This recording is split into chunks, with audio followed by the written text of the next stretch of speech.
Boa noite, estamos online. O Quarentena tem por objetivo utilizar o espaço virtual para tratar de temas do mundo real nesse período de isolamento social.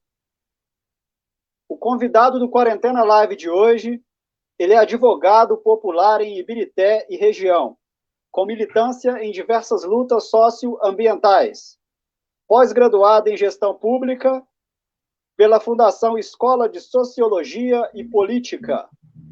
Ele é pré-candidato a prefeito em Ibirité pelo Partido dos Trabalhadores.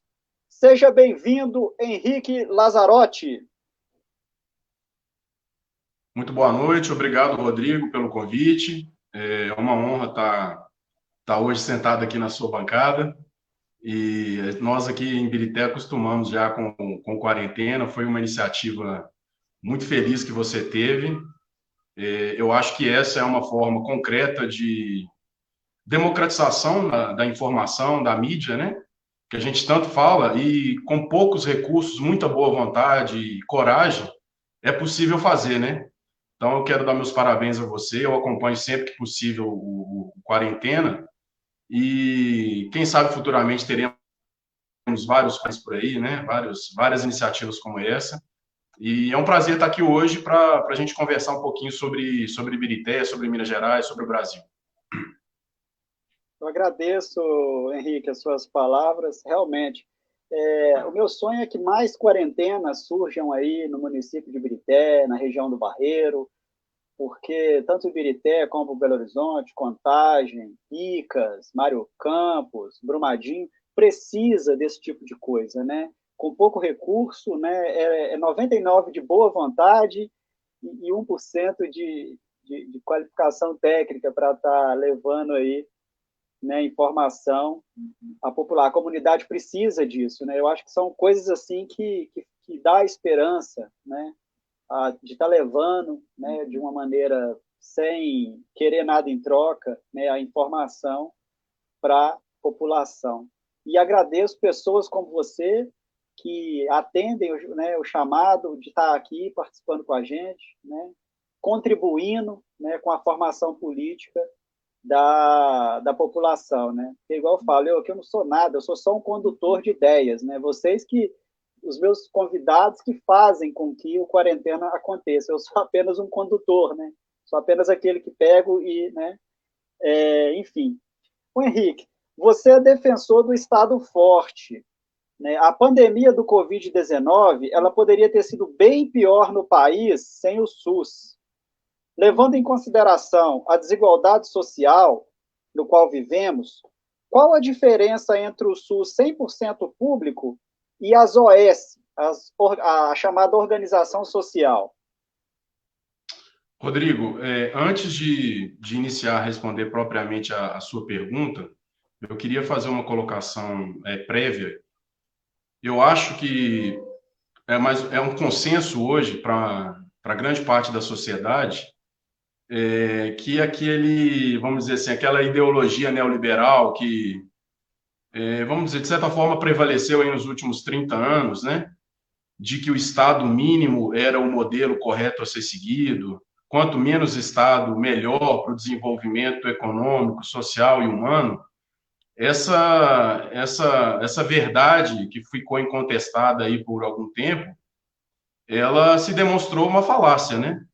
Nós vimos durante a pandemia como é que o setor privado se ajoelhou diante da realidade e clamou pela intervenção do Estado em muitos setores, né? O que de fato, inclusive, é bom.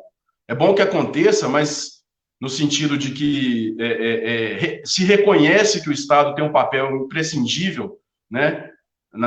Nesse grande projeto que a humanidade tem, que é de desenvolver, né, a economia, mas sem perder a atenção ao desenvolvimento social, ao desenvolvimento ambiental, humano, né?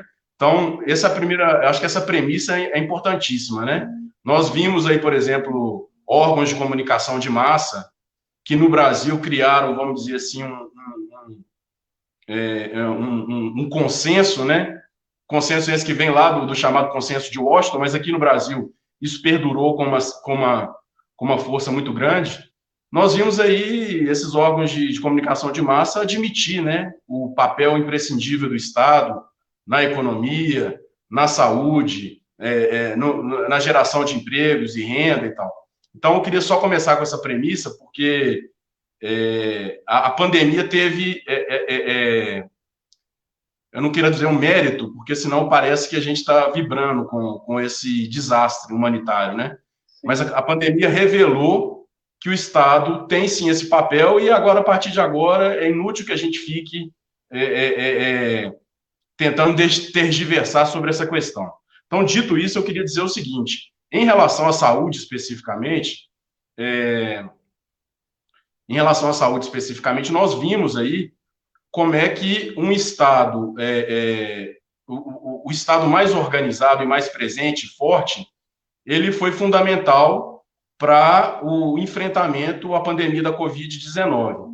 E mesmo a gente, Rodrigo, antes de chegar ao Brasil, mesmo a gente falando de países que têm uma economia capitalista mais desenvolvida que a nossa, aqui do Brasil, que nos últimos decênios vieram desorganizando as suas estruturas públicas, né, de serviços de saúde, né? Eu cito, por exemplo, a Itália, que perdeu muito, né, da sua capacidade de administrar o serviço de saúde com qualidade para a população. É ainda um bom modelo, não estou aqui desmerecendo o modelo italiano, é ainda um bom modelo, mas é um modelo que vem sendo precarizado nos últimos anos fortemente. E esse modelo se demonstrou um modelo que falhou, né? O Brasil, por outro lado, a gente, com o SUS, né, que é talvez o maior projeto que a sociedade brasileira tenha conseguido construir até os dias de hoje, né, com muitas dificuldades, com muitos percalços, mas o SUS, por si só, eu acho que ele demonstrou bons resultados no enfrentamento à Covid. Infelizmente, o que aconteceu aqui no nosso país foi uma tentativa deliberada do presidente da República e alguns de seus aliados em poucos governos estaduais, em algumas prefeituras, de uma forma totalmente irresponsável, e não acho que seja um exagero chamar de genocida, comprometeu esse trabalho fortemente. A gente viu dados agora, recentemente, divulgados pelo Tribunal de Contas da União, somente 1/3 dos recursos, Rodrigo, disponibilizados de março até agora foram executados pelo Ministério da Saúde. E faltam exames, faltam medicamentos, faltam respiradores, e esse dinheiro está guardado, não se sabe bem para quê, né? A gente viu também o governador Romeu Zema, a sua medida, reproduzir essa lógica, né? Está esperando o hospital de campanha ser aberto, não se sabe em que momento, né? Está pronto desde abril e até agora está lá fechado, esperando o quê, né? Sendo que a situação já está dramática em muitos municípios de Minas Gerais, inclusive de Ibirité. Mas respondendo especificamente sobre as OS, é o seguinte: nós acreditamos, o Partido dos Trabalhadores e acredito eu que boa parte da esquerda brasileira, nós acreditamos que para o direito à saúde ser garantido numa perspectiva democrática, popular, igualitária, ele precisa ser administrado de maneira exclusiva pelo setor público. E o que nós assistimos desde os anos 90 no Brasil e tem se intensificado nos últimos anos são as chamadas terceirizações, né? Então, o poder público ele atribui a execução daquele serviço de saúde para uma determinada entidade privada. Nós entendemos que isso aí precariza não só a qualidade, reduz não só a qualidade do serviço de saúde prestado para a população, como também precariza as relações de trabalho no ambiente daquela unidade, na unidade hospitalar. Porque, é lógico, uma entidade privada, ela tem outras formas de organização que se distinguem daquelas que são próprias do setor público. Então, tem uma série coloca uma série de metas e resultados que extenua o trabalhador ali na sua atividade, que já é complicada e difícil. Hoje, com a pandemia, nós estamos enxergando isso de uma forma mais clara, como é que é difícil, né, o trabalho do servidor da saúde, como é que é um empenho muito grande, né, como é que ele se dedica de corpo e alma, coloca o seu corpo ali à disposição da manutenção da nossa saúde, da nossa vida. E nesses regimes aí, as relações de trabalho também são fortemente prejudicadas, são fortemente o número, para te citar um exemplo, os índices de adoecimento e sofrimento mental do trabalhador nessas condições é muito maior do que num regime público, né? Então, eu queria citar o caso de Ibirité, né? O caso de Ibirité, desde o último ano do governo Pinheirinho, 2015, né? 2016, foi aprovada uma lei que regulamentou a terceirização da unidade hospitalar aqui de Ibirité, do complexo hospitalar, e desde então já se passaram aí, estamos agora indo para a terceira organização social a administrar o hospital. Em primeiro lugar, dizer que nós acompanhamos quando houve essa transição em 2016, não houve nenhuma economia. O valor que se gastava antes é o mesmo que se gastou depois. Então, não houve nenhuma economia, e nós assistimos naquele primeiro ano, naquele primeiro contrato com a Irmandade Nossa Senhora das Graças, como é que a população, como é que se avolumou as críticas, né, da população, do usuário, em relação à qualidade do serviço. E isso continuou, né, no governo William Parreira. Um dos primeiros atos do governo William Parreira foi quebrar uma promessa de campanha, que era de voltar à administração pública do complexo hospitalar. O William Parreira, parece que cego ali pelo poder, ele resolveu encontrar a sua organização social, né? E aí ele encontrou a organização Mais Saúde, que no ano passado, Rodrigo, foi objeto de uma CPI. Muita gente em Ibirité não sabe disso. Foi objeto de uma CPI e, coincidentemente, CPI essa que a gente não teve acesso aos resultados, ao relatório final dessa CPI. Os vereadores alegam que entregaram para o Ministério Público e consideram que isso era o máximo que eles podiam ter feito. Ninguém teve acesso a esses resultados, o Conselho Municipal de Saúde, até onde eu sei, não teve acesso a esse relatório. Fato é que a Prefeitura Municipal de Ibirité, no ano passado, abriu um novo chamamento, né? E agora está entregando para a organização, agora eu não me lembro mais o nome não me lembro o nome da nova organização, mas está entregando durante a pandemia, o que nós consideramos uma irresponsabilidade, porque poderia ter prorrogado aí por alguns meses o contrato da outra organização social, mas no meio da pandemia vai fazer essa transição, que a gente considera mais grave ainda, né? Não só pelo modelo, mas pela falta de oportunidade de fazer isso nesse momento. Então, eu queria citar aqui, Rodrigo, os casos de corrupção que são muito famosos, envolvendo organizações sociais. A organização social, até anotei aqui, Pró-Saúde, que no Rio de Janeiro está sendo processada por ter desviado mais de 50 milhões de reais, né, dos cofres da saúde do Rio de Janeiro.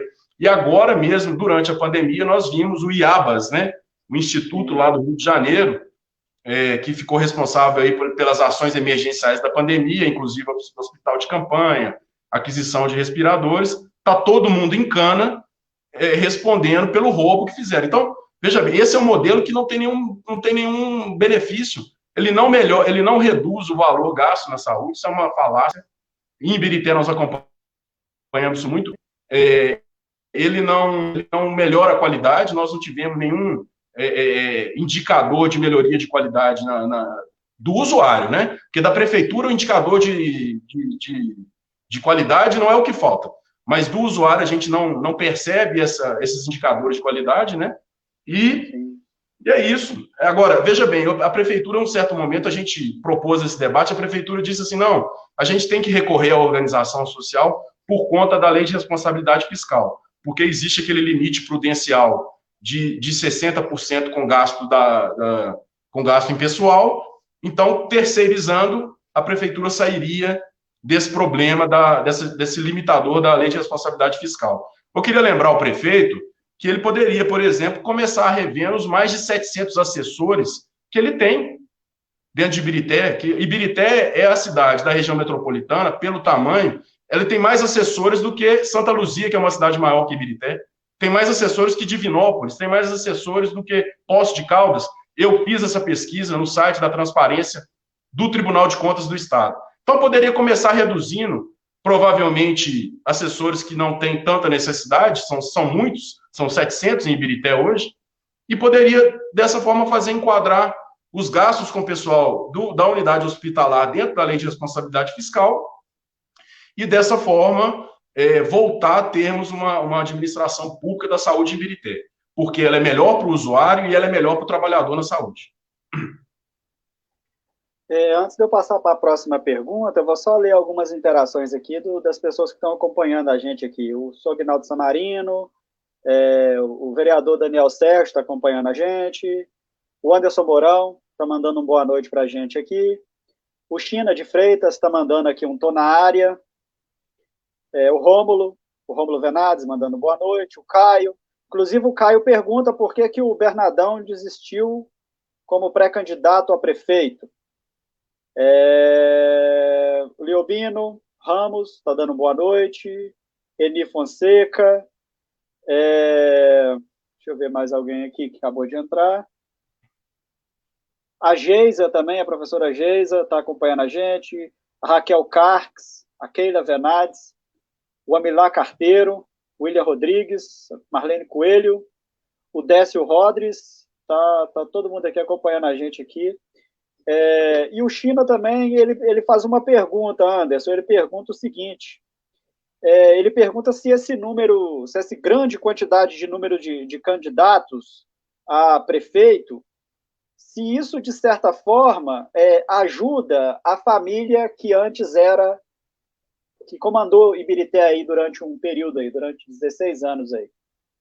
Tá bem. Você vê? Primeiro, mandar um abraço a todos que estão nos assistindo aí, agradecer pela audiência, né, pelo interesse em nos acompanhar, mas dizer o seguinte, de forma breve, respondendo ao Caio, Sim.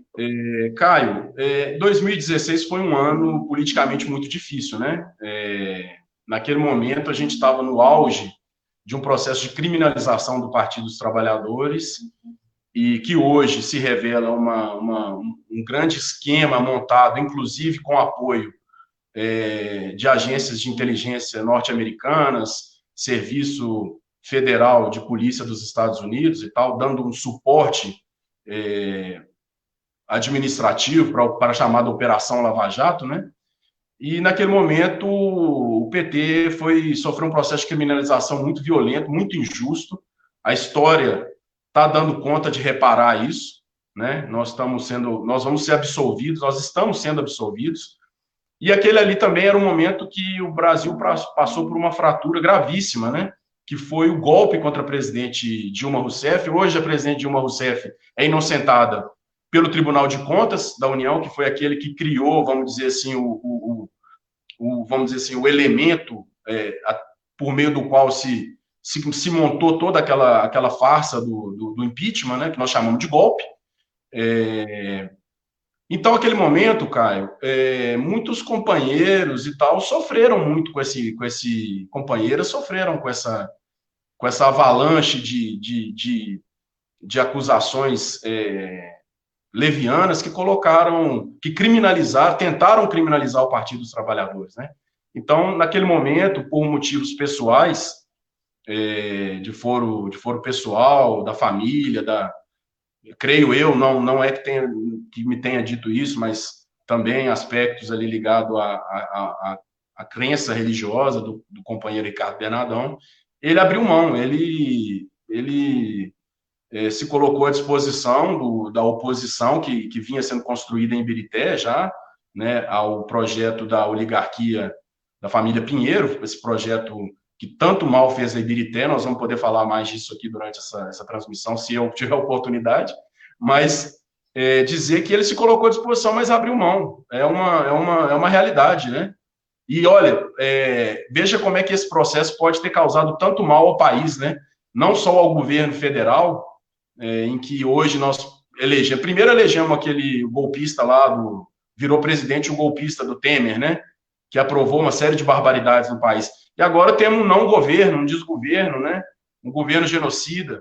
Mas também em Ibirité poderíamos ter ter tido naquele momento uma experiência com um projeto democrático popular que vinha se construindo, se legitimando na cidade. Infelizmente, essa oportunidade foi deixada de lado e não foi possível, né? Mas, respondendo ao China, a pergunta do China, um abraço, boa noite.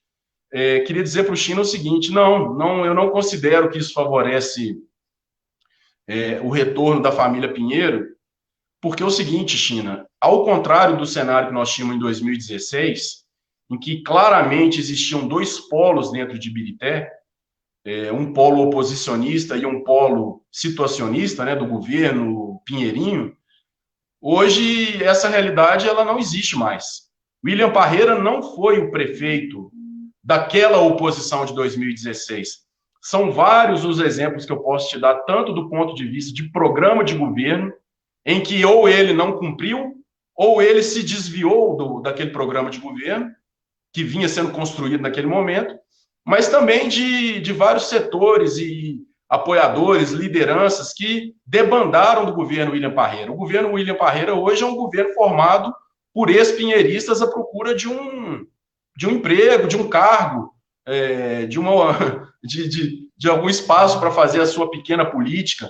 Não tem nada a ver com o processo de 2016. Então, hoje, o povo de Ibirité não está mais, China, diante daquela escolha entre oposição, Pinheiro e anti-Pinheiro. Isso não existe mais. Até mesmo porque o governo William Parreira reproduziu, em grande parte, os piores defeitos dos governos da família Pinheiro em Ibirité, né? A começar, por exemplo, pelo nepotismo, né? A gente tem vários parentes e familiares aí dentro desse governo. A gente não entende como é que o Ministério Público não conseguiu mudar isso daí, porque é um absurdo. Ali tem filho, esposa, irmão, tem de tudo, né? E querer dizer que isso é uma mudança Ibirité simplesmente trocou uma família por duas. Não mudou nada. E só para concluir essa questão aí, o Rodrigo, dizer o seguinte para o China ainda, para quem mais tiver interesse nisso, dizer que Ibirité não mais, vamos dizer assim, Ibirité não mais precisa estar... aquela grande libertação que a gente queria ter realizado, nós realizamos. Ibirité se libertou do jugo de uma oligarquia, que não é uma oligarquia só municipal, é uma oligarquia regional. Ibirité se levantou e tal. Infelizmente, não conseguiu dar muitos passos na direção oposta. Infelizmente, caiu na mesmice, né? Então, eu discordo disso, eu não acredito nisso, e eu acho que essas eleições são as eleições em que a gente tem que restituir para o eleitor a possibilidade de fazer a melhor escolha e não a menos ruim. Lembrando que as campanhas desse ano serão um pouco diferentes, né, Henrique? As campanhas, eu acho que elas vão mais de encontro com o eleitor, até porque elas vão ter que se dar mais por o meio de internet, né? E aquela questão de papelzinho, de showmício já não podia mais, mas o comício sempre existiu, né? Isso aí, que fazia parte aí da velha política, vai ter que ser substituído agora, né? A Carla Lazzarotti também está acompanhando a gente, a Edilaine Souza, a Shirley Barbosa, o Agnaldo Santos e a Enir Fonseca. O Rômulo fez uma pergunta bem interessante, Henrique, com relação ao IPASE. Ele fala o seguinte: Henrique, o governo federal permitiu que as prefeituras que têm órgão de previdência própria prorrogasse o pagamento da contribuição patronal de março a dezembro de 2020. Ibirité seguiu a lei federal e vai deixar de pagar o IPASE. Quais as perdas que o servidor poderá ter com essa medida, na sua opinião? Rodrigo, e primeiro agradecer ao Rômulo pela pergunta, de fato talvez hoje um dos pontos mais controversos aí em Ibirité, né, da política municipal. O fato de o governo federal ter dado por meio dessa lei complementar que autorizou as prefeituras a reter esses repasses, né, para a previdência do servidor público municipal, não significa que as prefeituras eram obrigadas a fazer isso. Elas poderiam recorrer a isso caso comprovassem uma extrema necessidade. Agora, a Prefeitura de Ibirité, para começar, não comprovou que existia uma extrema necessidade. Vamos lembrar aqui, Rodrigo, que nesse ano a Prefeitura recebeu, salvo engano, o município de Ibirité recebeu, salvo engano, 7 milhões de reais da outorga da concessão do pré-sal. Recebeu quase 20 milhões de reais desses repasses aí para o enfrentamento da Covid, né? Só aí nós temos quase 30 milhões de reais. Então, o gasto mais expressivo que nós vimos até agora foi o hospital de campanha, que custou 4 milhões, até onde a gente foi informado. Então, veja bem, para enfrentar o desastre que foi socioambiental, que foi a questão das chuvas de janeiro, né? Janeiro, fevereiro, também recebeu recurso do governo federal. Inclusive, não conseguiu realizar nada até agora. A construção lá das unidades habitacionais, até agora, ninguém não ouviu falar sobre nada disso, né? A prefeitura precisava explicar aonde que colocou esse dinheiro. Mas o que chama atenção é justamente isso, Rodrigo. Em primeiro lugar, assim, é que as prefeituras não eram obrigadas a fazer isso. Elas poderiam fazer isso diante de uma necessidade. Óbvio que diante de uma necessidade inafastável, nenhum de nós vai ser contra a proteção da saúde e da vida, óbvio. Mas mesmo nesse caso, o que é muito grave é que nós podemos constatar, com o desenrolar dos acontecimentos, que o sindicato dos trabalhadores da educação, o sindicato dos trabalhadores da saúde, as entidades sindicais que representam os servidores públicos municipais em Ibirité não foram sequer informadas disso. Não sabiam de nada, foram pegos de surpresa, fizeram notas de repúdio, né? Nosso partido, o Partido dos Trabalhadores, fez uma nota de repúdio. Eu me lembro aqui, o PSOL, o Partido Socialismo e Liberdade, fez uma nota de repúdio. Vereadores não sabiam de nada, quer dizer, os vereadores receberam, segundo me disseram, Rodrigo, receberam esse projeto na sexta-feira para uma sessão extraordinária na segunda. Agora, você veja a complexidade desse assunto. Por que a complexidade? Nenhum de nós aqui é especialista em ciências atuariais, assim como os vereadores também não são, e os dirigentes sindicais também não são obrigados a ser, né? Como é que você retira parcelas de um fundo previdenciário sem fazer um estudo, sem demonstrar qual que é o impacto que aquilo vai ter nas contas do fundo, para afastar qualquer tipo de risco e dizer, olha, não vai ter nenhum problema. Digo mais, essa lei não criou nenhuma responsabilização para o prefeito. Ela devia ter criado uma responsabilização, olha aqui, se não pagar em janeiro, o prefeito responde por essa e essa situação, até com seu patrimônio. Quer dizer, não colocou absolutamente nenhuma obrigação para o chefe do Poder Executivo. E se esse dinheiro não for ressarcido aos cofres do IPAS? E se caso esses recursos fizerem a diferença no equilíbrio financeiro dos recursos do IPAS? O que nós vamos ter em janeiro, em fevereiro, em março de 2021? Nós vamos ter aposentados e pensionistas que vão ficar na mão? Nós vamos ter algum servidor da ativa que, por algum benefício, não vai receber algum benefício que, eventualmente, que tenha direito a algum benefício? Essas perguntas não estão respondidas. E é muito grave que isso tenha acontecido dessa forma, né? Então, eu vejo com a pergunta do Rômulo, eu acho que a extrema gravidade mostra aquilo que eu acabei de dizer, como é que Ibirité continua sendo administrada a partir de uma visão do poder absoluto, em que um presidente, um prefeito, faz o que quer, conta com o apoio de um presidente da Câmara, porque a Câmara poderia criar uma outra dinâmica para isso. A Câmara podia convocar uma audiência pública, a Câmara podia ter dado antecedência aos vereadores para poder se manifestar, para poder entender o que estava acontecendo, para consultar os dirigentes do IPAS, e nada disso aconteceu. Então, eu acho muito grave o que aconteceu em Ibirité. Era muito importante que os sindicatos, seria muito importante que os sindicatos continuassem nessa batalha. Nós, do Partido dos Trabalhadores, vamos continuar batendo essa tecla, porque, veja bem, se acontecer o pior, eu não estou afirmando que isso vai acontecer, mas se acontecer o pior, a gente já sabe o script que vai ser colocado em Ibirité, o mesmo que foi colocado no Estado e que é colocado na União, de forma reiterada, a cada 5, 10 anos, a história é a mesma. A Previdência vai quebrar, nós temos que fazer uma reforma que sempre em prejuízo dos trabalhadores. Então, como nós não queremos isso em Ibirité, como nós queremos defender as aposentadorias, as pensões, os benefícios dos trabalhadores, é que nós estamos batendo essa tecla. É importante que o servidor municipal de Ibirité crie seus grupos de WhatsApp, crie suas páginas no Facebook, até mesmo para facilitar o contato com as pessoas que também querem defender essas questões. Então, eu faço conclamo aqui os trabalhadores para não deixarem ser manipulados pela prefeitura e por uma maioria mínima da Câmara. Foram 8 de 7 vereadores que votaram esse projeto de forma irresponsável. Então, era isso. O comentário que eu podia fazer é esse, terminar dizendo para a população, para os servidores municipais, se organizem, pressionem os sindicatos e exijam que essa lei não seja executada e, o quanto antes possível, que ela seja revogada. É isso aí. Antes de eu fazer a próxima pergunta, eu gostaria de mandar um abraço aqui para o pessoal que está acompanhando a gente, o Gleison Bitarães, o José Geraldo Rocha, a Giza Morena, o José Venade acompanha a gente lá de Portugal, e a Ivanete Nascimento.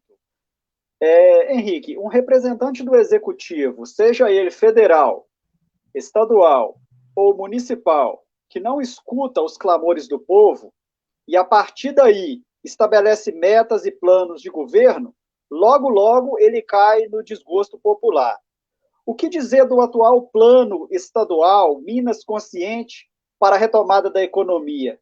Embora o transporte se encontre na cor verde, falta verificar a questão de ampliação de horário e frota dos ônibus coletivos? Bom, em primeiro lugar, deixar bem claro que eu não tenho formação para fazer uma análise mais minuciosa do programa Minas Consciente, assim. Mas, de qualquer forma, eu coletei informações aí vendo os noticiários de especialistas que contestaram os méritos da organização dessas ondas, né? Das onda verde, contestaram a qualidade dessa organização. No específico, em relação à questão dos ônibus, esse aí é público e notório, né? Tem sido o ponto crítico, né, o transporte coletivo tem sido o ponto crítico nas medidas aí eu vou chamar de não enfrentamento à Covid-19, porque não houve um enfrentamento. E na medida que o transporte está lotado, é impossível que a pessoa mantenha. Qual distanciamento vai manter dentro de um ônibus superlotado, né? Então, infelizmente, no metrô e tudo mais. Infelizmente, eu acho que esse aí é o ponto crítico que nós estamos vivenciando nesse enfrentamento da pandemia. Agora, eu acho também, o Rodrigo, nesse ponto aí, esse programa do governo estadual, por pior que possa ser, e eu não estou dizendo quanto ele é ruim, porque realmente eu não domino essa área, mas dizer o seguinte, por pior que ele possa ser, nós não podemos diminuir a responsabilidade do governo federal nesse processo desordenado de enfrentamento à Covid-19, à pandemia da Covid-19, porque, contrariamente ao que aconteceu em vários outros países, o governo federal aqui no Brasil deu respostas muito pequenas, muito modestas para o enfrentamento à pandemia, né? Nós estamos até hoje, desde março, nós estamos até hoje esperando a testagem em massa, que nunca veio. Nós estamos até hoje esperando a compra de milhares de respiradores, que até agora ninguém viu, né? Nós estamos até hoje esperando as medidas econômicas. Eu quero lembrar aqui que o governo Bolsonaro tinha proposto o auxílio emergencial de R$ 200 e foi contrário à prorrogação dele até o momento em que perdurar a situação de emergência sanitária por conta da pandemia. Felizmente, o Congresso Nacional conseguiu elevar isso para R$ 600, mas as medidas para a preservação dos empregos junto à pequena e à média empresa, que ninguém viu, ninguém sabe são coisas cosméticas, instrumentos assim muito fracos, muito frágeis, enquanto a gente viu em outros países medidas fortes para facilitar o crédito. Aqui não, aqui começou liberando R$ 1 trilhão para dar liquidez aos bancos, esse R$ 1 trilhão não reverteu em crédito nem para a grande empresa, para a pequena e para a média, muito menos, mas nem para a grande empresa. Fato é que o mundo empresarial se mobilizou porque queria ter acesso a algum tipo de recurso, mas a pequena e a média empresa chegou aí ao estágio que a gente está vendo de falência total, né? Quer dizer, se tivesse dado condições para que a pequena e a média empresa pudesse ter mantido os empregos, hoje a gente não estaria saindo da Covid. Nós podemos estar saindo da Covid, do drama da pandemia da Covid-19, do drama sanitário, e vamos entrar num caos econômico e social, né, que pode, inclusive, virar um caos político, por um governo totalmente inoperante. Eu citei agora há pouco um governo que não conseguiu executar mais do que 30% do orçamento da saúde aprovado especialmente para o enfrentamento à Covid. Quer dizer, estão guardando esse dinheiro para quê? O que o Zema está esperando para poder liberar o hospital de campanha? Quer dizer, é uma gente que, sinceramente, eu acho que não tem amor ao próximo, não tem explicação o que eles estão fazendo. É um absurdo. Então, assim, estão destruindo sonhos, porque a pequena empresa, a média empresa, a microempresa, muitas vezes a gente fala em microempreendedor e tal. Esse camarada aí, muitas vezes, ele é o trabalhador, ele é um microempreendedor, assim, parece que é um grande empresário, que tem um grande patrimônio. Não, o cara é ele mesmo, é a mulher dele, se não um filho. Quer dizer, essa gente aí teve seus sonhos jogados fora, né? Por um governo que não tem resposta para nada, não consegue atender a população. Então, nessa questão do Minas Conselho, por que eu digo isso? Por exemplo, teria sido salutar que a gente tivesse feito um lockdown, se não em amplas regiões do país, pelo menos nas zonas mais críticas. Não fizemos isso. Acredito que não vamos fazer. Assim, pelo que a gente vê o andar da carruagem aí, não vamos fazer. Porque se tivesse feito o lockdown, o transporte público deixaria de ter sido, pelo menos por algum tempo, 2 semanas, 3 semanas, deixaria de ter sido um vetor de espalhamento da doença. Não chegamos a isso. É claro que não chegaríamos a isso. O governo federal não deu nenhuma condição para que isso acontecesse.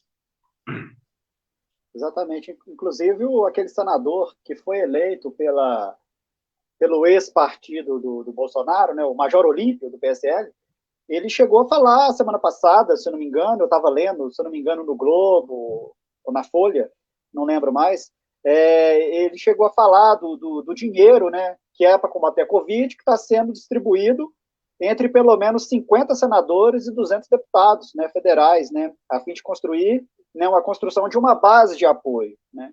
E fica aquela pergunta, né, o executivo municipal que não tiver apoio na Câmara Federal, né, de algum deputado, será que ele vai pegar alguma fatia dessa verba que deveria ser direcionada para a saúde, né, os infectologistas que deveriam traçar aí onde que essa verba deveria ser gasta, né, e a gente está vendo aí que não vai acontecer. Agora, mudando um pouco, Henrique, as frentes Brasil Popular e Povo Sem Medo, movimentos sociais, populares, estudantis, centrais sindicais, partidos políticos, tradições religiosas e entidades da sociedade civil, elaboraram uma plataforma emergencial para o enfrentamento da pandemia do coronavírus e da crise brasileira, cujo objetivo é proteger a vida, a saúde, a renda e o emprego do povo brasileiro. Um dos pontos defendidos é a questão do direito à moradia. Trazendo para o nosso município essa questão, no início do ano, como você falou, nós sofremos com várias chuvas fortes, né? Muitas famílias perderam suas moradias devido às chuvas. O que dizer ao trabalhador, à trabalhadora, ao estudante, à dona de casa, que tiveram drasticamente uma mudança de vida, perdendo seus lares, e agora sofrem dependendo do aluguel social? Bom, antes de responder propriamente isso, dizer o seguinte: existe sim uma dificuldade, quer dizer, todo esse distanciamento que a sociedade brasileira criou da política é em grande parte devido de um lado, aquela criminalização da política que eu fiz menção anteriormente, né? Quer dizer, outros interesses tentando dizer que a política não é um instrumento pelo qual a sociedade pode avançar, pode se organizar de acordo com um projeto, né, de desenvolvimento humano e tal. De outro lado, também tem os problemas na administração, como as gestões se comportam, né? Esse afastamento dos interesses da população. A sociedade, Rodrigo, é que conhece os principais problemas da cidade. E é na cidade onde que as políticas ou a ausência de políticas se faz sentir de uma forma mais evidente. Então, quando a gente tem governos municipais que são incapazes de escutar a população, são incapazes de ouvir a população, certamente as políticas, ainda que quando são feitas de boa intenção, elas acabam, muitas vezes, por fracassar, né? Porque não existe uma colaboração, uma corresponsabilização com a sociedade. Quer dizer, a gestão entrega uma coisa, mas ninguém sabe por quê, para quê, quando. Quer dizer, não tem muito sentido a gente continuar nessa linha. Mas voltando, e aí é importante dizer isso, é por isso que nós insistimos que a gestão das administrações, seja municipal, estadual, federal, tem que ser democrática, tem que ser participativa, tem que ser popular. Nós temos que ampliar o acervo de experiências que nós já tivemos nos anos 80, nos anos 90. Nós temos que aprofundar aquelas experiências, avançar nesses instrumentos, desenvolver novos, né? Eu cito o orçamento participativo, que precisa ser recuperado e aperfeiçoado, mas também de uma forma mais ampla, todo um planejamento das políticas públicas municipais pode passar pelo crivo popular, sim. É preciso ter coragem para fazer isso, mas é possível. Então, na questão específica que você coloca, Rodrigo, se a prefeitura precisa ou não, eu responderia da seguinte forma. Em primeiro lugar, de 2015, agora em 2019, teve uma segunda rodada, o Congresso Nacional aprovou aquilo que são as emendas parlamentares impositivas. Então, tem muito deputado aí com emenda parlamentar que mesmo sem o crivo do governo federal, está distribuindo emendas para as prefeituras, que estão servindo muito para atender a saúde nos municípios, a custear a saúde nesse momento gravíssimo que nós estamos vivendo e tal. Então, de uma certa forma, tem alguns, vamos dizer assim, uma parcela dos parlamentares tem conseguido atender demandas locais, mesmo sem estar atrelado à base do governo Bolsonaro. Por um outro lado, nós estamos falando aí, Rodrigo, as emendas impositivas individuais e de bancada, elas são aí de 1,5% a 3%, menos de 3% da receita corrente líquida, quer dizer, é um valor muito pequeno, né? Eu para ser sincero, eu nem defendo muito esse modelo das emendas impositivas, não. Tem uma outra crítica sobre isso aí. Mas o pior é o orçamento de enfrentamento à Covid que o Ministério da Saúde não executou, e não executou de uma forma discriminatória. Eu quero lembrar aqui que o Pará, segundo ainda aquele relatório do Tribunal de Contas da União, o Pará e o Rio de Janeiro, que são os dois estados com possivelmente os índices mais graves aí de adoecimento pela Covid-19, de óbitos e tal, eles foram os que menos receberam recursos desse esforço federal. Desses poucos 30% que foram executados, alguns estados foram literalmente cortados do mapa, né? Então, assim, é muito grave, você tem razão nessa pergunta que você faz. O governo federal criou o cidadão brasileiro mais importante e o menos importante. O mais importante são aqueles vinculados a prefeituras, governos estaduais, deputados federais e senadores, que são da base do governo. Os outros cidadãos brasileiros que não estão nessa relação foram literalmente prejudicados. Está acontecendo, sim, essa seletividade. Essa seletividade, inclusive, é um crime de responsabilidade pelo qual o senhor Bolsonaro deveria estar respondendo no Congresso Nacional nesse momento. Está acompanhando a gente aqui o Anísio Ribeiro, o Claudinho Viola, a Mariana Inácia, o Lorival Perádeles, a Adélia José, a Verônica Grazielli, a Leide Fernandes, o Emerson. Inclusive, a Leide manda uma mensagem: salve ao meu companheiro e candidato a prefeito do Partido dos Trabalhadores e Trabalhadoras de Ibirité. Pré-candidato. Pré-candidato, exatamente. A Mariana Souza está acompanhando a gente, o Dilson José, o Emerson. Inclusive, o Emerson manda uma pergunta: vejo o segmento progressista de Ibirité muito dividido. E essa fragmentação só favorece os dois grupos poderosos que se degladiam e pretendem os interesses e necessidades da cidade como um todo. Por que não ter uma frente ampla, progressista? Não seria possível deixar as vaidades de lado e criar um caminho nesse campo ideológico? Na verdade, vocês já tentaram caminhar alguma coisa nesse sentido, não é, Henrique? O Rodrigo e o Emerson, né, fez a pergunta? Isso, o Emerson. Não, o Emerson. Emerson, desde meados do ano passado, o Partido dos Trabalhadores tem buscado a formação de uma frente única de esquerda para a gente poder construir conjuntamente um projeto alternativo para Ibirité, um projeto de mudança real para Ibirité. Infelizmente, assim, alguns setores têm se mantido, a gente respeita, mas tem se mantido aliado à política do prefeito William Parreira, mas eu queria colocar só de forma breve, dizer o seguinte: não é uma questão de vaidade, é uma questão de proposta, de programa, de conteúdo. Em 2016, Emerson, algumas pessoas disseram para mim e para outros companheiros do Partido dos Trabalhadores: Henrique, qualquer um que puder ganhar as eleições está bom. E eu dizia assim: qualquer um não serve. É uma escolha muito importante, a escolha administra a vida das pessoas. Não é qualquer um. Tem que ser bom, tem que ter compromisso.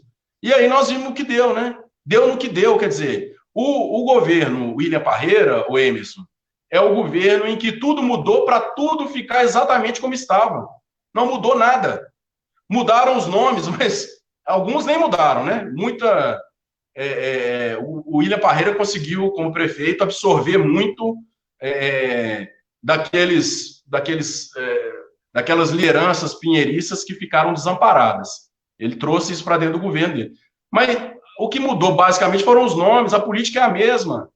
O povo continua sofrendo do mesmo jeito que sofria antes, o Rodrigo. Então, assim, eu acho que a gente tem feito esse esforço, continuamos nesse esforço. O Partido dos Trabalhadores recentemente fez o seu encontro municipal, em que a gente reafirmou essa tese, convidamos novamente o PCdoB, o PSOL, o PDT, o PSB, todo esse universo de partidos da centro-esquerda e da esquerda que possam conosco construir um governo de mudança para Ibirité. O governo do William Parreira foi uma grande frustração. Não é, olha, quem é responsável se acontecesse, não vai acontecer, porque nós vamos estar lá para tentar evitar o mal maior. Mas se acontecer o retorno da família Pinheiro a Ibirité, o responsável direto por isso é o governo William Parreira, que foi o governo de total incapacidade, um governo que não conseguiu dialogar com a população, nem quando acertou conseguiu comunicar. Eu acho que tem acertos, nós não podemos aqui dizer que só errou, não. Acertou em algumas coisas, por exemplo, deu uma estancada na política nefasta dos loteamentos, da especulação imobiliária, deu uma brecada. A gente tem que reconhecer isso, inclusive o nosso companheiro Anderson Mourão, que à época estava lá à frente da secretaria, porque aquilo ali causou em Ibirité uma devastação ambiental sem precedentes. Então, mas nem quando o governo William Parreira conseguiu acertar, nos poucos casos que acertou, nem nesses casos conseguiu, justamente porque não tem essa compreensão que a população precisa ser parte do processo.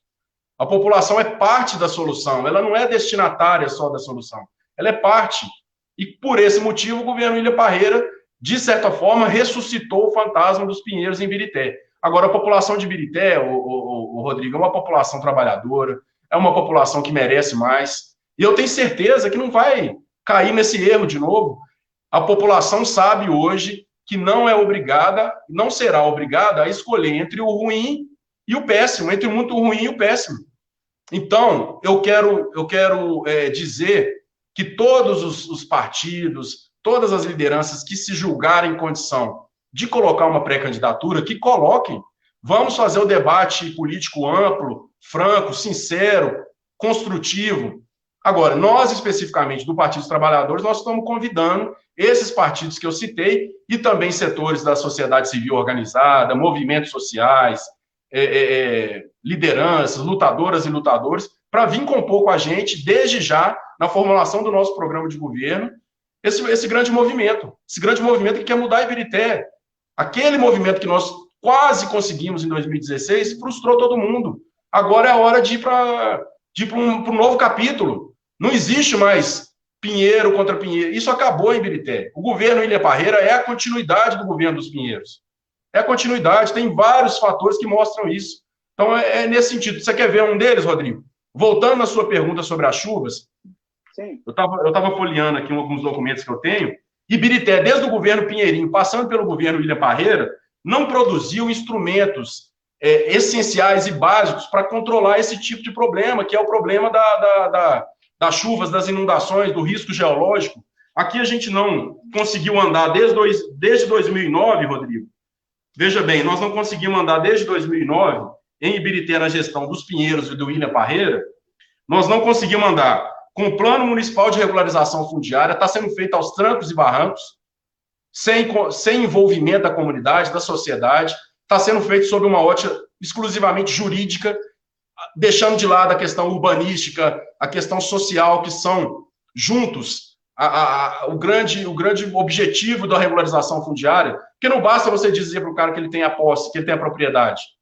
É preciso você mostrar para ele que aquela condição ali, naquele bairro, está sendo melhorada, o conjunto urbanístico ali está sendo aperfeiçoado, isso vai melhorar a geração de renda, de emprego para ele, de acesso aos serviços públicos, aos equipamentos de lazer, de cultura, de educação, é tudo isso. Então, não fizeram isso. Os dois governos não fizeram. Os dois governos não fizeram, Rodrigo, o Plano Municipal de Redução de Risco, que causou a falta de um plano municipal de risco, das áreas de risco em Ibirité, que está pronto aqui desde 2009. Ele não foi tirado do papel. Nós temos aqui o plano de habitação de interesse social que mapeou em Ibirité 30 mil unidades habitacionais que precisavam ser construídas desde 2011 em Ibirité. E nada foi feito, 2012, e nada foi feito até agora. O prefeito está prometendo aí 200 unidades que sejam bem-vindas, mas é muito pouco. É muito pouco para o déficit habitacional que nós temos.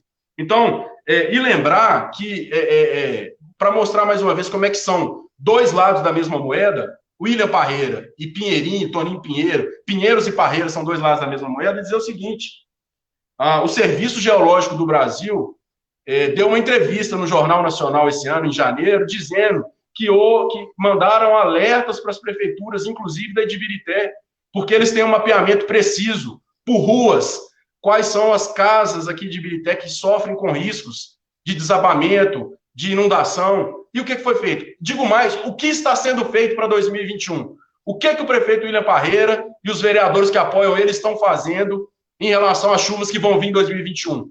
Vamos simplesmente esperar para chorar os novos mortos? É isso? Então, essa é a não mudança. Não houve mudança em Ibirité. Pinheiro e Parreira não muda nada. Nós temos que mudar de verdade. É esse o ponto. Henrique, fala para nós sobre a renovação da licitação de 20 anos para o transporte público de Ibirité. A população foi comunicada? Pois é. Esse é mais um exemplo dos dois lados da mesma moeda, Parreiras e Pinheiros. Não muda nada. No ano passado, quando aconteceram algumas manifestações em relação ao preço da passagem, o prefeito William Parreira, o que ele disse? Ele disse o seguinte: gente, eu vou impedir aqui o aumento da passagem nesse momento, mas eu estou amarrado num contrato que foi feito pela gestão anterior. Enquanto esse contrato não for renovado, não puder ser renovado, nós vamos estar condenados a admitir as cláusulas contratuais desse contrato que vem das gestões passadas. Pois bem, qual que é a nossa surpresa? Em meio à pandemia, no dia 26 de junho, sai no Diário Oficial do município que a prefeitura está fazendo um processo licitatório para conceder o transporte coletivo de Ibirité por 20 anos, com cláusula de renovação por outros 20 anos. Ninguém foi informado sobre isso, nem os vereadores sabiam disso. Conversei com quase todos os vereadores. Eu conversei com 8 vereadores, para não dizer com quase todos. Conversei com 8 vereadores. Não sabiam desse processo. Esse processo, a Câmara não organizou uma audiência pública, a Prefeitura não organizou uma audiência pública. Os estudos nos quais se baseou o setor do transporte da Prefeitura para fazer essa licitação não são públicos. Nós não conhecemos. Não existe um Conselho Municipal do Transporte em Ibirité. E aí? Vai fazer uma... Agora, veja bem, todo mundo aqui, eu como pré-candidato, os outros todos pré-candidatos a vereadores e tal, se porventura formos eleitos, vamos ter que, por 20 anos, dar desculpas para a população, dizendo assim: não posso fazer nada. Tem um contrato que foi feito, agora nós somos obrigados a esperar 40 anos. Quantos prefeitos vão passar? Vão passar 10 gestões. E aí? É isso que vai acontecer em Ibirité? E olha aqui, o transporte coletivo, Rodrigo, impacta diretamente nas escolhas que a pessoa faz na vida. Ela deixa de fazer uma faculdade, fazer um curso preparatório, uma pós-graduação, ou mesmo, né, quer dizer, ou deixa de conseguir um emprego. Muitas vezes o patrão vai falar assim: olha, eu não posso pagar essa passagem nesse valor. Quer dizer, é isso que pode impactar na vida das pessoas. Eu não vou ser leviano aqui dizer que vai piorar, mas assim, a gente não sabe o que está lá. E deveríamos saber, o povo saber, os vereadores saber, o Ministério Público deveria estar acompanhando esse processo. É uma concessão que envolve valores de 96 milhões de reais. Olha para você ver a magnitude disso. Impacta na vida das pessoas futuramente, por 20, 40 anos. Impacta no presente, né? Deixar de ir a um hospital, deixar de ir a uma UPA, deixar de ir num equipamento de lazer, no futebol, no circo, no cinema, quer dizer, no teatro. É disso que nós estamos falando. A gente sabe o que a gente devia estar discutindo agora, nesse momento, Rodrigo? Um modelo de concessão, que é o que nós acreditamos, que possa, pelo menos, ampliar as isenções aí para alguns setores da população de Ibirité. O estudante, foi uma promessa do William Parreira, a isenção do estudante, né? E aí? Ou então ir além disso e pensar grande, pensar que Ibirité pode ser uma cidade que pode se projetar para o mundo e sair dessa perspectiva que Ibirité tem hoje, um problema de autoestima da própria população, que faz chacota de si mesmo, porque não vê na cidade um rumo, não vê na cidade um objetivo, uma razão de ser.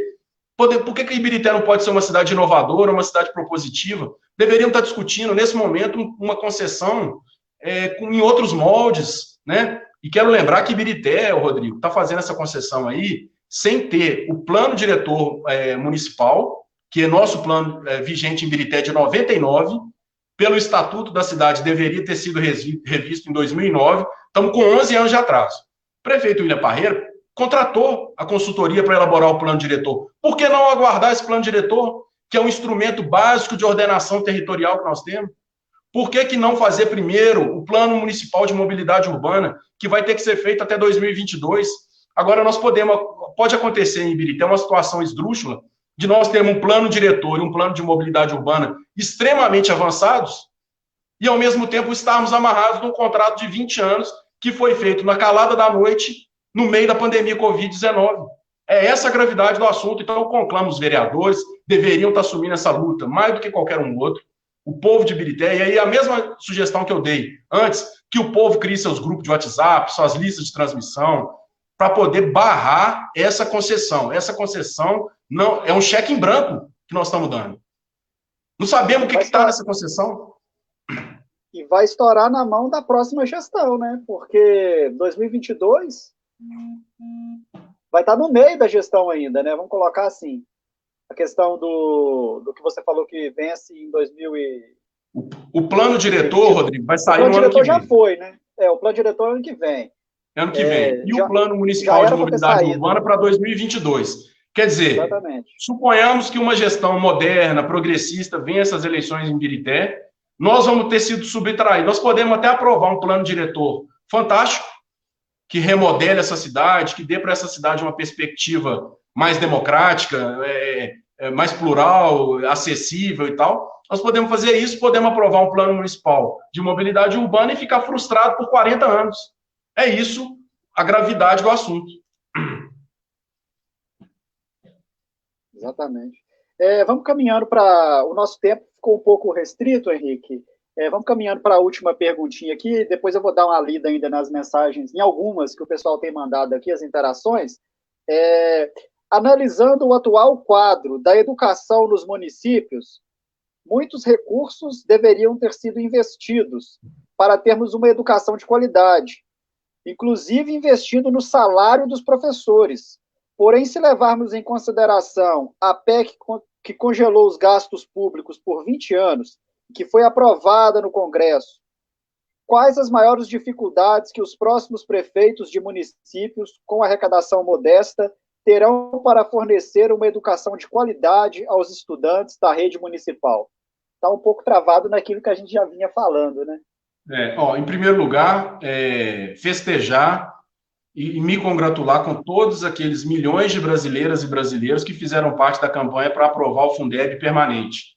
Eu acho que isso aí, de certa forma, responde à sua pergunta, porque com a ampliação dos 10, eu acho que vai chegar até a 25% em 2025 ou 26, acho que está até 25%, né, da participação da União nesse fundo. Isso é fundamental porque esse fundo, Rodrigo, que é o responsável, vamos dizer assim, para dar um norte, para dar uma expectativa de mudança do quadro da educação no país, esse fundo ele vinha sendo muito dificultado, porque a baixa participação da União aí na composição desse fundo acarretava uma série de problemas, entre eles a questão, por exemplo, esse fundo, do jeito que ele estava formatado antes, quer dizer, ainda não foi aprovado no Senado, né? Vamos esperar aqui que seja confirmado no Senado. Mas, da forma que estava, ele era muito dependente do ICMS, Rodrigo. O ICMS é um imposto que a arrecadação dele cai nos momentos de crise econômica. Então, veja bem, nesse momento hoje, nós estamos numa crise econômica bem intensa, bem profunda, a arrecadação de ICMS cai. Ao cair a arrecadação do ICMS, o valor completo desse fundo diminui também. E isso impacta na qualidade do serviço de educação que os municípios vão prestar, né? Então, em primeiro lugar, dizer que de notícias muito ruins que nós tivemos com a emenda 95 lá no governo Temer, né? A PEC 241, que é a PEC do teto dos gastos, ou chamada também PEC da morte, né? Apesar disso, tivemos um ganho agora. Podemos estar tendo um ganho importantíssimo agora com a confirmação do Fundeb permanente. Então, esse é um ponto. Agora, a questão da PEC 80, da PEC 241, a emenda 95, que foi introduzida ali no governo Temer, essa é uma política criminosa que foi colocada, porque, assim, congelar por 20 anos os gastos públicos num país que já vem com histórico de déficit de investimento em várias áreas, né? Eu queria lembrar que, às vezes, as pessoas têm aí alguns militantes aí neoliberais, assim, que meio extemporâneos, saíram fora de hora, né? Porque o neoliberalismo hoje já se mostrou que fez do mundo uma terra arrasada. Mas o Estado brasileiro é muito grande. Isso é uma grande bobagem. São diversos os países na Europa, que a gente sabe, por exemplo, que você facilmente você desmente isso vendo, por exemplo, o número de pessoas empregadas no setor público. Para começar a conversa por aí. Então, o Estado brasileiro é muito grande. Bom, a gente quer ter o serviço público da Suécia, da Finlândia, da Noruega, mas queremos colocar aqui um abismo, né? Não, tem que reduzir o Estado, tem que enxugar o Estado. Agora, eu não conheço, assim, profundamente os dados, Rodrigo, mas eu sei que na saúde, por exemplo, no SUS, de 2008 para 2019, esse mecanismo criado pela PEC a PEC da morte, a PEC dos gastos, de 2018 para 2019, ele subtraiu 11 bilhões de reais da saúde. Quer dizer, enquanto a demanda crescia, a demanda crescente por serviço de saúde, o valor de um ano para o outro, que eu me lembro, foi de 11 bilhões de reais. E na educação também a proporção é a mesma. Nós estamos falando do mesmo tipo de impacto, né? Então, isso é uma situação que precisa ser revogada. É urgente que um novo governo o Congresso Nacional possa revogar esse erro histórico que foi cometido. Isso é um grande absurdo, precisa ser revogada essa PEC dos gastos. Porque, de fato, ela vai inviabilizar a prestação de serviço público com qualidade. Onde a gente já tem gargalos, onde a gente já tem problemas, esses problemas vão se avolumando cada vez mais. A gente ainda está, quer dizer, ela foi introduzida em 2016 para 2017, quer dizer, em 2017 a saúde e a educação não pagaram muito o preço, porque elas já vinham, foi cumprido o piso, né, o piso constitucional de 15% e 18%. Mas em 2018, 19 e 20, estamos ainda apenas no terceiro ano da PEC da morte. Isso vai provocar um estrago gigantesco no desenvolvimento da sociedade brasileira, da qualidade de vida do povo brasileiro. Então, é preciso urgentemente colocar em pauta essa questão. Você lembrou muito bem. Isso inviabiliza o prestador, aquele que entrega o serviço público na ponta, que é o prefeito, a prefeita, porque ele fica de mãos e pés atados. Porque a grande arrecadação de tributos no país, ela se dá no âmbito do governo federal.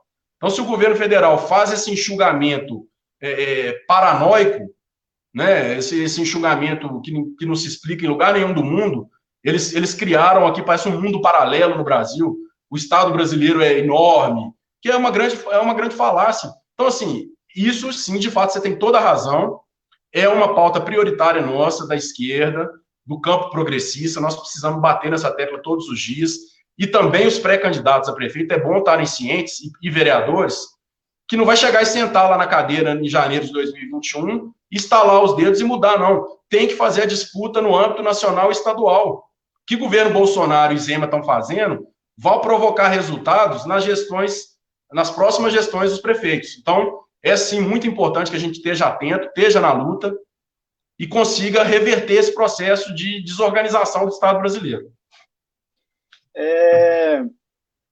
Entre tantos comentários que apareceram aqui, eu vou ler alguns, não vai dar para ler todos, peço desculpa por causa do tempo.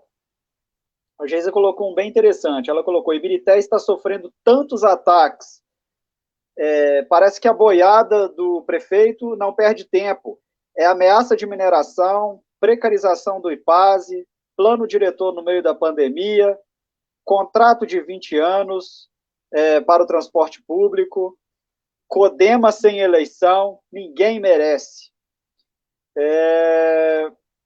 Aí o Cícero coloca também que Ibirité vem sofrendo com essa administração, ele fala que é um absurdo, né?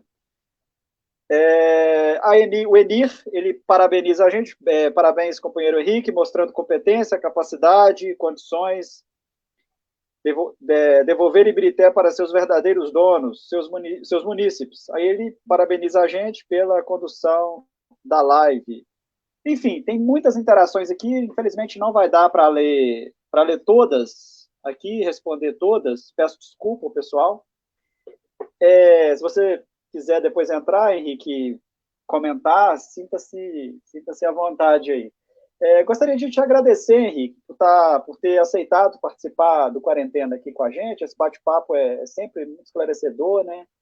A gente conversa e o pessoal vem, interage também. Acho que isso é muito enriquecedor, isso é muito importante, né? Para a gente que gosta de falar de políticas, né? Políticas públicas, né? Passo para você as considerações finais. Rodrigo, mais uma vez agradecer o espaço. É uma grande novidade que nós temos em Ibirité, o Quarentena, né? Eu acho que você foi muito feliz na criação dessa plataforma aqui. Eu acho que ela deve servir de inspiração para tantas outras pessoas que sentem, às vezes, vontade de provocar discussões e debates propositivos e tal, mas que não têm os instrumentos, né? Eu mesmo acho que, assistindo o Quarentena, muitas vezes pensei assim, poxa, independentemente de pré-campanha, não é essa a questão. Mas por que também eu não poderia ter um programa, ou todas as outras pessoas poderiam ter? Porque é tão legal, né? Um dos grandes problemas que a gente tem no Brasil é a questão da democratização da mídia, né? Então, a gente não tem conteúdo local. Um dos problemas é o conteúdo local. Você tem conteúdos nacionais, ou regionais, ou estaduais, e aqueles assuntos ali que são do cotidiano, da vida das pessoas, eles ficam esquecidos e menosprezados e tal. Então, é algo que eu acho que a gente tem que pensar. Eu, inclusive, não sei que tipo de proposta isso poderia ser incluída num programa de governo a partir dessa experiência, não sei. Como é que o poder público municipal pode fomentar esse tipo de coisa? Deve ter, né, às vezes, proporcionando através de algum programa, alguma facilitação e tal. Eu acho que eu me senti instigado a pensar nisso. Mas primeiro agradecer você, parabenizar, né, e me colocar à disposição das pessoas que participaram, que às vezes não puderam ter as suas perguntas respondidas. Se quiser me escrever ou me ligar, né, eu também posso responder aí no chat, né? Então é isso, agradecer e dizer para as pessoas, para o povo de Ibirité, para o povo que está nos acompanhando do Barreiro e tal. Em primeiro lugar, pessoal, vamos cuidar da vida, vamos cuidar da saúde dos nossos irmãos, das nossas irmãs, vamos deixar esse discurso aí irresponsável, genocida de lado, a vida em primeiro lugar.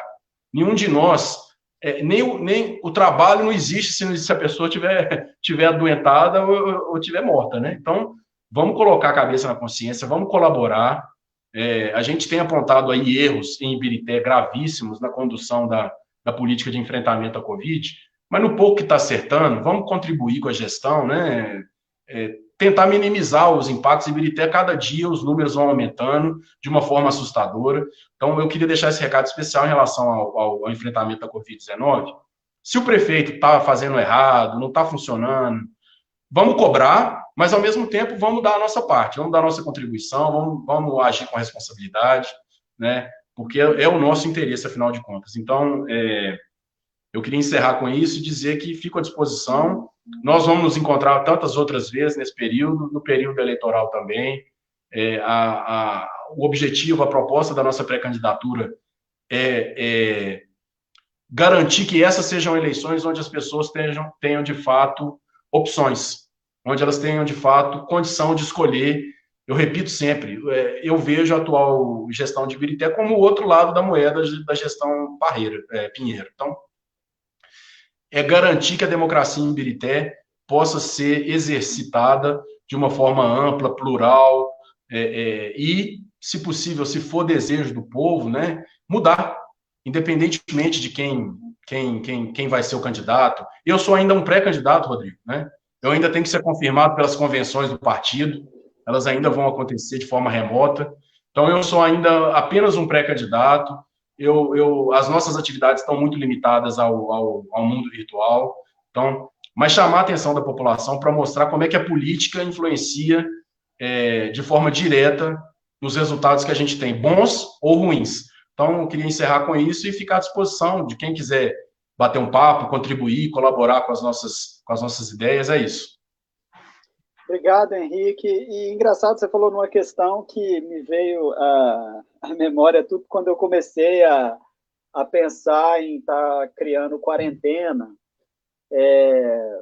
Primeiramente foi o já falecido Abujanra, né? Eu sou um fã do Antônio Abujanra, eu acho que eu devo ser um dos poucos pessoas que consegue rever 10, 15 vezes o mesmo programa do Antônio Abujanra pelo YouTube, né? Eu adoro, sou fã dele. Acompanho o Marcelo Taz também agora no Provoca, mas não é a mesma coisa, né? E o Abujanra com aquela questão de provocar sempre, de perguntar, levar as pessoas, né? Eu achava aquilo fantástico, né? Mas não sou nem sombra do que o intelectual Abujanra foi, né? Mas foi um dos motivos que eu ficava pensando, eu vendo aquilo, eu ficava pensando, mas como que eu posso tentar fazer isso e tal? E outro foi não estou puxando sardinha para o lado dele, mas foi, porque eu até reconheço o trabalho dele, foi o vereador Alan da Música, né? Porque eu estou sempre acompanhando o programa dele, né? O Alan já vem aí há bastante tempo aí com as lives, né?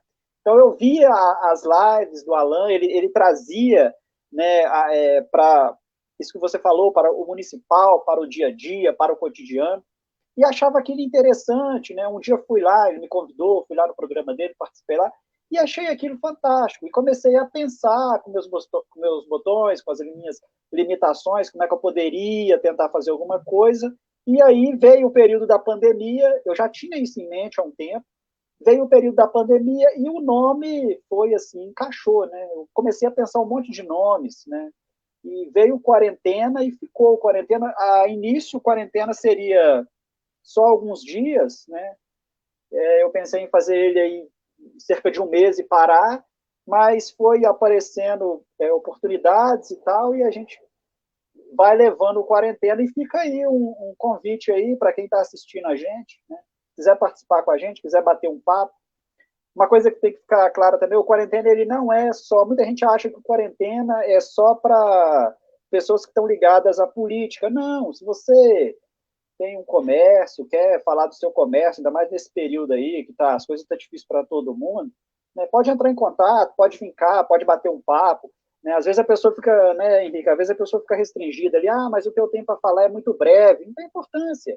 5, 10, 15 minutos que a gente fazer um programa aqui, o importante é as pessoas que você vai alcançar, né, não é o tempo que você vai falar.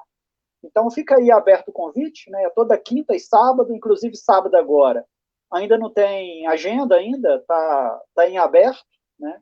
Se você interessar aí, pode procurar aí, depois aí me manda mensagem aí, né?